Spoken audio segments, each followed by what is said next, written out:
Hello and welcome to Redmen TV. It is Liverpool versus Brighton in the Premier League. Day after deadline day, two new lads through the door. Are they going to be in Jurgen Klopp's starting 11? Let's find out. I'm here as I always am to predict that. So I'm going to start with the goalkeeper. I'm going to go Alisson Becker for this one, obviously. Left back, I'm going to give the place to Andy Robertson. I'm going to say that Jordan Henderson still starts in this game, and I'm then going to throw in Nat Phillips to start alongside him and Trent Alexander-Arnold. I think, you know, if there's a chance for anyone to start, I'd say it's potentially Ben Davies.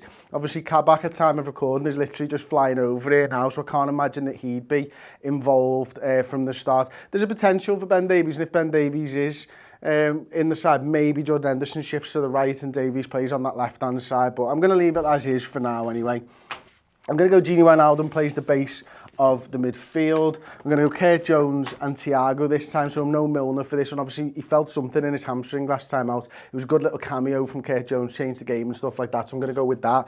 I'm going to say that we stick with that sort of diamond midfield and Shaqiri in the 10.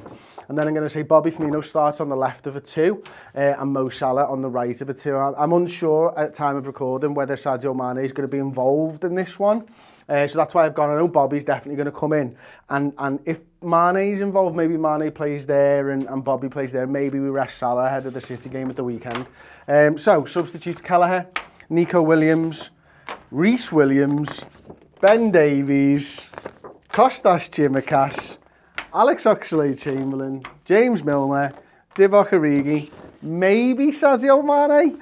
And I'm going to throw 10 subs on. I know that's not right, like, but Kabak as well. And the reason I put him there is we've run out of ink, basically.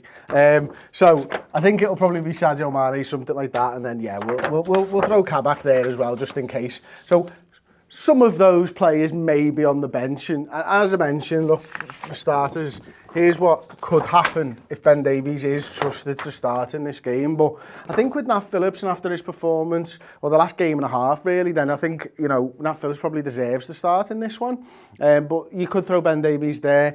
Are we going to see this later on in the season though?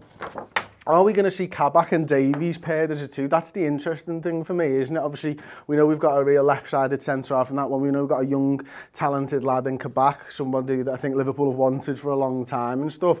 And I wonder if in maybe 4 or 5 games' time, these two could be sort of training together for the next couple of weeks and then maybe sort of unleashed upon the Premier League. And that would then give us the option to maybe bring Jordan Henderson back into the midfield, play Gini Wijnaldum like that, and when Sadio Mane is fit, maybe go to something more like that when we've got everybody fit and available to us. And, you know, I think James Milner will be a little bit disappointed if Jordan's coming back in after basically just securing his place in the first team and stuff like that. But, I mean, that looks to me like a side that Liverpool could go and do things with, provided, of course, that these two lads hold up to the pressures and the strains of the Premier League. But getting that midfield back is probably what I think is one of the most important things. And obviously then it's a case of, well, what happens when Fabinho is back from injury and stuff like that. So I think Fabinho will probably go into the base here, and then it's a question of, does Thiago and Jordan Henderson play as the sort of 2 midfielders ahead of him, which would be nice and interesting to see as well, wouldn't it? So I don't know about whether Fabinho's going to be fit and available for this one. I've not heard anything on that one. I've not heard anything on the Sadio Mane, so I'm going to throw the side back to how I thought it would line up originally. And how did I do that? Kurt Jones as well, I think, was the other guy, wasn't he? Yeah, so I think that's going to be how Liverpool line up for this one. I'll just throw those all there and stuff like that. So yeah, I think that's the side that we should be able to go out there. I think I liked the diamond midfield last time out. Can we see that with Bobby? Maybe. Will we go back to a 4-3-3? Not sure. But if Shaqiri plays, I do think maybe that 10 suits his particular set of skills slightly better than playing on the wing or something like that. Let me know your thoughts to this one in the comment section below. Let me know what you think the team, Liverpool's best team in 5 weeks' time is going to be, provided the lads who are injured like Fabinho and Mane are back in there as well. I'll be interested to see what everybody thinks. Don't forget to like the video, subscribe to Redmen TV, and we'll see you for the live watch-along tomorrow night. Ta. Thank you so much for watching the Redmen TV YouTube channel. Everything we do here is funded by our wonderful subscribers to the redmentv.com. Get over there, sign up and get amazing additional content, interviews, documentaries, mini-series, and of course additional pre and post match day content.